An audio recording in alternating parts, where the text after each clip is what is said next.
Hello ಗೆಳೆಯರೆ, ತಮ್ಮೆಲ್ಲರಿಗೂ ಲಾ excellence IAS ಪ್ರಸ್ತುತಪಡಿಸುವ ದ ಹಿಂದೂ ಸುದ್ದಿ ವಿಶ್ಲೇಷಣೆಗೆ ಸ್ವಾಗತ. ಇಂದು ನಾವು ಅಕ್ಟೋಬರ್ 10, 2020 ಸುದ್ದಿ ವಿಶ್ಲೇಷಣೆಯನ್ನು ನೋಡಲಿದ್ದೇವೆ. ಇಂದಿನ ಮೊದಲನೇ article, RBI forecast end to contraction by Q4. So article ಬಗ್ಗೆ ವಿಷಯವನ್ನು ಪೇಜ್ ನಂಬರ್ 12ರಲ್ಲೂ ಸಹ ಕೊಡಲಾಗಿದೆ. So RBI forecast end to contraction by Q4. So ಒಟ್ಟಾರೆ ಈ ಆರ್ಟಿಕಲಲ್ಲಿ ಹೇಳ್ತಾ ಇರೋ ಸಂಕ್ಷಿಪ್ತವಾದ ಪಾಯಿಂಟ್ಸ್ಗಳನ್ನು ನೋಡೋಣ. ಮೊದಲನೇದಾಗಿ RBI ಗವರ್ನರ್ ಆದಂತಹ ಶಕ್ತಿಕಾಂತ್ ದಾಸ್ ಅವರು ಹೇಳ್ತಾ ಇರೋ ಹಾಗೆ Q4 ಭಾರತದ ಆರ್ಥಿಕ ಕ್ಷೇತ್ರ ಮತ್ತೆ ಹೊರಬರಲಿದೆ. ಅಂದರೆ ಈಗ ನಡೀತಿರುವಂತಹ ಬಿಕ್ಕಟ್ಟಿನಿಂದ ಮತ್ತೆ ಗ್ರೀನ್ ಶೂಟ್ ಆಗಲಿದೆ, ಮತ್ತೆ ಹಸಿರು ಆಗುವ ಸಾಧ್ಯತೆಗಳು ಹೆಚ್ಚಾಗಿ ಕಾಣ್ತಾ ಇರುವುದನ್ನು. ಆದರೆ ಅಲ್ಲಿಯವರೆಗೆ ಭಾರತದ GDP ಸುಮಾರು 9.5% ಕಾಂಟ್ರಾಕ್ಟ್ ಆಗುವ ಸಾಧ್ಯತೆಗಳನ್ನು ಹೆಚ್ಚಿಗೆ ನೋಡ್ತಾ ಇದ್ದೀವಿ. ಸೊ ಈ ವಿಷಯವನ್ನು ವರ್ಲ್ಡ್ ಬ್ಯಾಂಕು ಸಹ 2 ದಿನದ ಕೆಳಗೆ ಈ ಒಂದು GDP ಪ್ರೆಡಿಕ್ಷನ್ಸ್ ಬಗ್ಗೆ ತಮ್ಮ ರಿಪೋರ್ಟಿನಲ್ಲಿ ಹೇಳಲಾಗಿತ್ತು. ಮತ್ತು ಈ ಅಕಾಮಡೇಟಿವ್ ಮಾನಿಟರಿ ಪಾಲಿಸಿ ಏನಿದೆಯೋ ಇದು ಸರಿಸುಮಾರು ಮತ್ತೆ 1 ವರ್ಷದ ಕಾಲ ಮುಂದೆ ಸಾಗಲಿದೆ. ಸೊ ಎಲ್ಲ ಆರ್ಥಿಕ ಕ್ಷೇತ್ರಗಳಲ್ಲಿ ಇರುವಂತಹ ವಿವಿಧ ಸೆಕ್ಟರ್ಸ್ಗಳಿಗೆ ಒಂದು ಅಕಾಮಡೇಟಿವ್ ಪಾಲಿಸಿನ ಫಾಲೋ ಮಾಡಲಾಗುವುದು ಅನ್ನೋದನ್ನು ಹೇಳಲಾಗುತ್ತಿದೆ. ಮತ್ತು RTGS ಸೌಲಭ್ಯವನ್ನು 24/7 ಸಮಯದಲ್ಲೂ ಕೊಡಲಾಗುವುದು. ಅದರ ಜೊತೆಯಲ್ಲಿ key policy changes, repo rate ಮತ್ತು ರಿವರ್ಸ್ ರೆಪೋ ರೇಟಲ್ಲಿ ಯಾವುದೇ ಒಂದು ಬದಲಾವಣೆಗಳನ್ನು ಮಾಡದೇ ಇರೋದನ್ನು ಈ ಒಂದು ಮಾನಿಟರಿ ಪಾಲಿಸಿ ಕಮಿಟಿಯ ರಿಪೋರ್ಟ್ನಲ್ಲಿ ನಾವು ಅರ್ಥೈಸಿಕೊಳ್ಳೋದು ಅವಶ್ಯಕತೆಯಾಗಿರುವಂಥದ್ದು. ಸೊ ಈ ಪ್ಯಾಂಡಮಿಕ್ ಸಮಯದಲ್ಲಿ ಯಾವ ರೀತಿಯಲ್ಲಿ RBI ತನ್ನ ಪಾಲಿಸೀಸ್ಗಳನ್ನು ಹೊರತರ್ತಾ ಇದೆ ಅನ್ನುವಂಥದ್ದನ್ನು ನಾವು ಕಂಟಿನ್ಯೂಯಸ್ ಆಗಿ ನೋಡ್ಕೋತಾ ಇರೋದು ಅತಿ ಮುಖ್ಯವಾಗಿರುವಂಥದ್ದು. ಮುಂದಿನ article, the right balance. So ಈ ಆರ್ಟಿಕಲ್ನಲ್ಲಿ ನಾವು ನಿನ್ನೆ ಸುದ್ದಿ ವಿಶ್ಲೇಷಣೆಯಲ್ಲಿ ನೋಡಿದಂತಹ ಸುಪ್ರೀಂ ಕೋರ್ಟ್ನ ತೀರ್ಪಿನ ಬಗ್ಗೆ ಮತ್ತೊಂದು ಸರಿ ಇಲ್ಲಿ ನೋಡಲಿದ್ದೇವೆ. ಏನಿಲ್ಲಿ ಅರ್ಥ ಮಾಡಿಸ್ಕೊಳ್ಬೇಕಾಗಿರುವಂಥದ್ದು ಅಂದರೆ, ನಿನ್ನೆ ಸುಪ್ರೀಂ ಕೋರ್ಟ್ ಕೊಟ್ಟಂತಹ ಶೈನ್ ಬಾಗ್ನಲ್ಲಿ ಮಾಡ್ತಾ ಇರುವಂತಹ ಪ್ರೊಟೆಸ್ಟ್ಗಳು ಇಂಡೆಫಿನೆಟ್ ಆಗಿ ಪಬ್ಲಿಕ್ ಪ್ರಾಪರ್ಟಿನ ಬ್ಲಾಕ್ ಮಾಡೋ ಹಾಗಿಲ್ಲ ಅನ್ನೋ ಸಂಬಂಧಕ್ಕೆ 3 ಅಂಶಗಳನ್ನು ಹೇಳಲಾಗಿತ್ತು. ಮೊದಲನೇದು ರೈಟ್ ಟು ಪ್ರೊಟೆಸ್ಟ್ ಮತ್ತು right to movement of commuters ಏನಿದೆಯೋ ಅದು ಬ್ಯಾಲೆನ್ಸ್ಡ್ ಆಗಿರಬೇಕು. 2ನೇ ಹಂತದಲ್ಲಿ ಪ್ರೊಟೆಸ್ಟ್ಗಳು ಮಾಡಬೇಕಂದಿದ್ದಲ್ಲಿ ಒಂದು ಡೆಸಿಗ್ನೇಟೆಡ್ ಏರಿಯಾನ ಅಲೋಕೇಟ್ ಮಾಡಬೇಕು. 3ನೇದು ಈಗ ನಡೀತಿರುವಂತಹ ಪ್ರೊಟೆಸ್ಟ್ಗಳು ಹೆಚ್ಚಿನ ಮಾತ್ರದಲ್ಲಿ ಯಾವುದೇ ಲೀಡರ್ ಇಲ್ಲದೆ ಇರುವಂತಹ ಪ್ರೊಟೆಸ್ಟ್ಗಳನ್ನು ನಾವು ನೋಡ್ತಾ ಇದ್ದೀವಿ. ಸೊ ಆ ಲೀಡರ್ಲೆಸ್ ಪ್ರೊಟೆಸ್ಟ್ಗಳು ಕಾರಣಕರ್ತರಾಗ್ತಿದ್ದಾರೆ, ಕೆಲವೊಂದು ರೈಟ್ಸ್ಗಳು ಇನ್ಫ್ರಿಂಜ್ ಆಗೋದಕ್ಕೆ ಅನ್ನುವಂಥದ್ದನ್ನು ಹೇಳಲಾಗಿತ್ತು. ಸೊ ಈ ಒಂದು ಜಜ್ಮೆಂಟಿಂದ ಆಗುವಂತಹ ಇಂಪ್ಯಾಕ್ಟ್ ಅನ್ನೋದನ್ನು ನೋಡಿದಾಗ, ಮೊದಲನೇದಾಗಿ ಈಗ ಆಗ್ತಿರುವಂತಹ ಪ್ರೊಟೆಸ್ಟ್ಗಳು ಹೆಚ್ಚಿನ ವಾರ್ತೆಗಳಲ್ಲಿ ಅಥವಾ ಹೆಚ್ಚಿನ ಸಂದರ್ಭಗಳಲ್ಲಿ ಸೋಷಿಯಲ್ ಮೀಡಿಯಾಗೆ ಇನ್ಫ್ಲೂಯೆನ್ಸ್ ಆಗಿರೋದನ್ನು ನಾವು ನೋಡ್ತಾ ಇದ್ದೀವಿ. ಸೊ ಈ ಸೋಷಿಯಲ್ ಮೀಡಿಯಾ ಇನ್ಫ್ಲುಯೆನ್ಸ್ ಇರೋದ್ರಿಂದ ಈ ಪ್ರೊಟೆಸ್ಟ್ಗಳು ಅನ್ಪ್ಲ್ಯಾಂಡ್ ಆಗಿರ್ತವೆ. ಸೊ ಈ ಅನ್ಪ್ಲ್ಯಾಂಡ್ ಆಗದಿಲ್ಲದೆ ಇರೋದ್ರಿಂದ ಈಗ ಸುಪ್ರೀಂ ಕೋರ್ಟ್ ತೀರ್ಪಿನ ಆಧಾರದ ಮೇಲೆ ಅಡ್ಮಿನಿಸ್ಟ್ರೇಷನಿಗೆ ಅಥವಾ ಎಕ್ಸಿಕ್ಯೂಟಿವ್ಗೆ ಹೆಚ್ಚಿನ ಪವರ್ ಸಿಗುವ ಸಾಧ್ಯತೆಗಳನ್ನು ನೋಡ್ತಾ ಇದ್ದೀವಿ. ಮತ್ತು 3ನೇ ಹಂತದಲ್ಲಿ ಯಾವುದೇ ಒಂದು ಪ್ರೊಟೆಸ್ಟ್ ಇರಲಿ, ಅದರ ಎಫೆಕ್ಟಿವ್ನೆಸ್ ಅಥವಾ ಅದು ಏನಾದರೂ ಹೆಚ್ಚು ಇಂಪ್ಯಾಕ್ಟ್ ಆಗಬೇಕು ಅಂದರೆ ಅದು ಪಾರ್ಲಿಮೆಂಟ್ನ ಎದುರಲ್ಲಾಗಿರ್ಬೋದು ಅಥವಾ ಅಸೆಂಬ್ಲಿಯಲ್ಲಾಗಿರ್ಬೋದು ಅಥವಾ ಎಲ್ಲಿ ಪವರ್ ಸೆಂಟರ್ ಇರುತ್ತದೆಯೋ ಆ ಜಾಗದಲ್ಲಿ ನಡೆದಾಗ ಅದಕ್ಕೆ ಎಫೆಕ್ಟಿವ್ನೆಸ್ ಹೆಚ್ಚಿಗೆ ಬರಲು ಸಾಧ್ಯವಾಗುತ್ತದೆ. ಸೊ ಆ ರೀತಿಯ ಜಡ್ಜ್ಮೆಂಟಿಂದಾಗಿ ಈ ಒಂದು ಪ್ರೊಟೆಸ್ಟ್ಗಳ ಎಫೆಕ್ಟಿವ್ನೆಸ್ ಕಡಿಮೆ ಆಗುವುದನ್ನು ನಾವು ನೋಡಲಿದ್ದೇವೆ ಅನ್ನುವಂಥದ್ದನ್ನು ಹೇಳ್ತಾ ಇದ್ದಾರೆ. ಮತ್ತು ಈ ಆರ್ಟಿಕಲಲ್ಲಿ ರಾಜ್ಯಕ್ಕೆ ಅಥವಾ ಸ್ಟೇಟಿಗೆ, ಗೌರ್ಮೆಂಟಿಗೆ ಹೆಚ್ಚಿನ ಸ್ಟ್ರಾಂಗ್ ಆರ್ಮ್ ಸಿಗಲಿದೆ ಅಥವಾ ಹೆಚ್ಚಿನ ಕೈ ಪವರ್ ಸಿಗಲಿದೆ. ಆ ಪವರ್ನಿಂದಾಗಿ ಎಷ್ಟೋ ಪ್ರೊಟೆಸ್ಟ್ಗಳನ್ನು ಸಪ್ರೆಸ್ ಮಾಡುವ ಅಂಶಗಳನ್ನು ನಾವು ಈ ಜಜ್ಮೆಂಟಿಂದ ನೋಡಲಿದ್ದೇವೆ ಅನ್ನುವಂಥದ್ದನ್ನು ಸಹ ವಾರ್ನಿಂಗಲ್ಲಿ ಈ ಆರ್ಟಿಕಲಲ್ಲಿ ನಾವು ಅರ್ಥೈಸಿಕೊಳ್ಳಬೇಕಾಗಿರುವಂಥದ್ದು. ಮುಂದಿನ article, saving lives under long shadow of pandemic. ನಮಗೆಲ್ಲ ಗೊತ್ತಿರೋ ಹಾಗೆ ಕೊರೋನಾ ವೈರಸ್ ಎಲ್ಲರ ಜೀವನದಲ್ಲೂ ಒಂದು ಹೊಸ ಬದಲಾವಣೆಯನ್ನು ತಂದಿದೆ. ಈ ಹೊಸ ಬದಲಾವಣೆ ಬಹಳಷ್ಟು ಜನಕ್ಕೆ ನೆಗೆಟಿವ್ ಆಗು ಇಂಪ್ಯಾಕ್ಟ್ ಮಾಡ್ತಿದೆ, ಕೆಲವೊಂದು ಜನಕ್ಕೆ ಪಾಸಿಟಿವ್ ಆಗು ಆಗ್ತಿದೆ.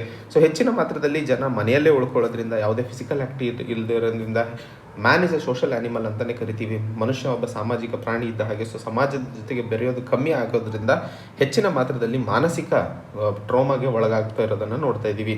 ಸೊ ಈ ಮಾನಸಿಕ ಟ್ರೋಮಾದಿಂದ ಹೆಚ್ಚಿನ ಸೂಸೈಡ್ಸ್ಗಳಾಗಿರ್ಬೋದು, ಹೆಚ್ಚಿನ ಡ್ರಗ್ಸ್ಗಳಿಗೆ ಒಳಗಾಗ್ತಾ ಇರೋದನ್ನು ನೋಡ್ತಾ ಇದ್ದೀವಿ. ಸೊ ಈ ರೀತಿಯ ಮೆಂಟಲ್ ಟ್ರೋಮಾ ಅಥವಾ ಮಾನಸಿಕ ಪ್ರಾಬ್ಲಮಿಂದ ಹೊರಬರೋದಕ್ಕೆ 2 ಅಂಶಗಳು, ಕಂಪ್ಯಾಷನ್ ಮತ್ತು ಎಂಪತಿ ಬಗ್ಗೆ ಮಾತಾಡ್ತಾ ಇದ್ದೀವಿ. ಸೊ ಈ ಕಂಪ್ಯಾಷನ್ ಮತ್ತು ಎಂಪತಿ ಸಾಮಾಜಿಕ ಎಕ್ಸೆಪ್ಟೆನ್ಸಿಂದ ಆಗಲಿದೆ. ಸೊ ಸಮಾಜದಲ್ಲಿ ಈ ರೀತಿಯ ಮಾನಸಿಕ ತೊಂದರೆಗಳಿಗೆ ಒಳಗಾದಂತಹ ಜನರಿಗೆ ಒಂದು ಸಹಾಯ ಹಸ್ತ ಕೊಟ್ಟಿದ್ದಲ್ಲಿ ಮಾತ್ರ ನಮ್ಮ ಸಮಾಜನ ಸ್ಟೇಬಲ್ ಆಗಿ ಉಳಿಸ್ಕೊಂಡು ಮತ್ತೆ ಮುಂದೆ ಸಾಗಿಸಲು ಸಾಧ್ಯವಿದೆ ಅನ್ನುವಂಥದ್ದನ್ನು ಸಂಕ್ಷಿಪ್ತವಾಗಿ ಈ ಆರ್ಟಿಕಲಲ್ಲಿ ಹೇಳಲಾಗುತ್ತಿದೆ.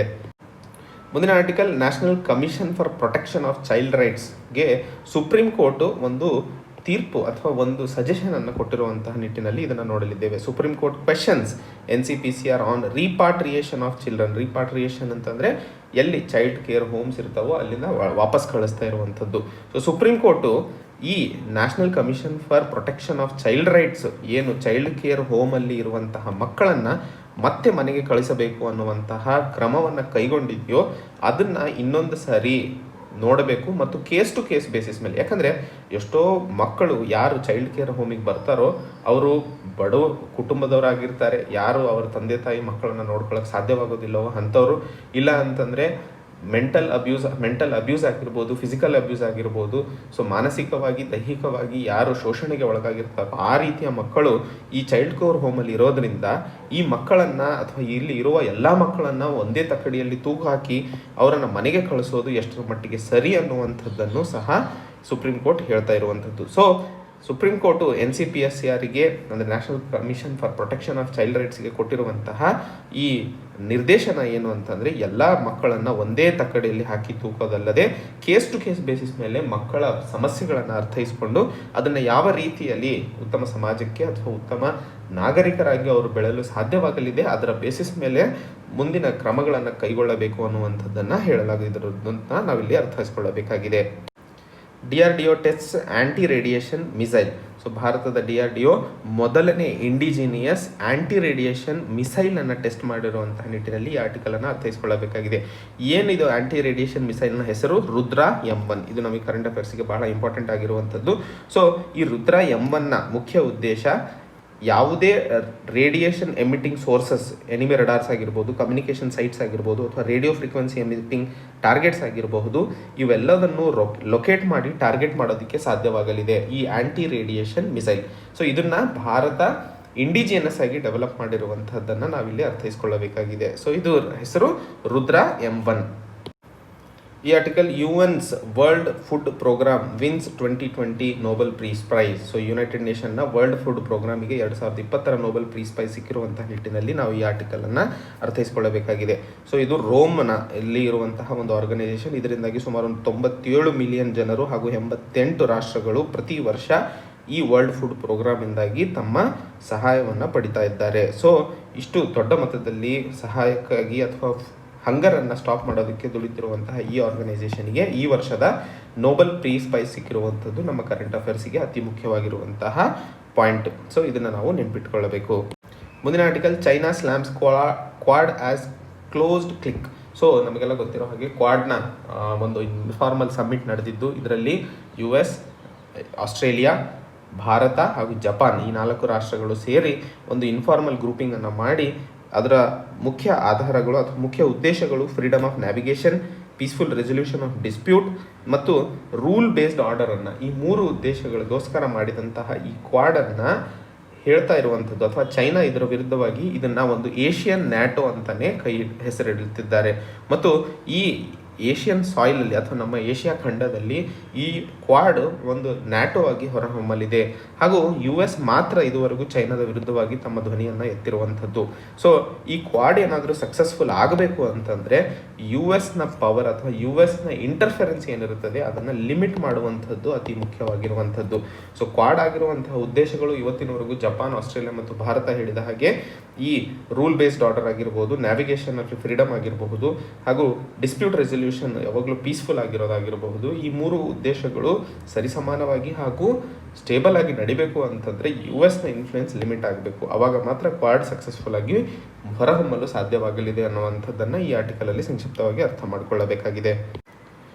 ಇದು ಇವತ್ತಿನ ಸುದ್ದಿ ವಿಶ್ಲೇಷಣೆ ಗೆಳೆಯರೆ. ಸೊ ಮತ್ತೆ ಹೊಸ ಸಂಚಿಕೆಯೊಂದಿಗೆ ಭೇಟಿಯಾಗೋಣ. ಅಲ್ಲಿಯವರೆಗೆ ಜೈ ಹಿಂದ್, ಜೈ ಕರ್ನಾಟಕ.